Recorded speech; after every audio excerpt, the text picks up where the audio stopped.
আসসালামু আলাইকুম ভিউয়ার্স, আজকে দেখাবো সুজির পিঠা রেসিপি। তো এর জন্য এখানে আমি 2 কাপ সুজি নিয়ে নিয়েছি আর এগুলোকে একটু পানি দিয়ে ধুয়ে নিচ্ছি।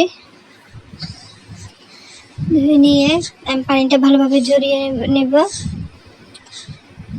তারপর এর মধ্যে আমি দিয়ে দিব 1 চামচ ইস্ট, স্বাদ মতো লবণ, 3টে ডিম, 1 কাপ চিনি। আর এই সবগুলো উপকরণ আমি ভালোভাবে হাত দিয়ে মেখে তারপর আমি 2-3 ঘন্টার জন্য রেস্টে দিয়ে দিচ্ছি। রেস্টে দেওয়া হয়ে গেলে তারপর আমি কাপের মধ্যে তেল ব্রাশ করে এখন কাপের মধ্যে ব্যাটারটা দিয়ে দিব আর উপর দিয়ে নারকেল দিয়ে দিয়েছি। আর এটা পানির ভাবে এখন বানিয়ে নেব। হয়ে গেছে কেক। আর আমি আপনাদেরকে দেখেছি কতটা সফট হয়েছে। এটা কেটে শেয়ার করলাম।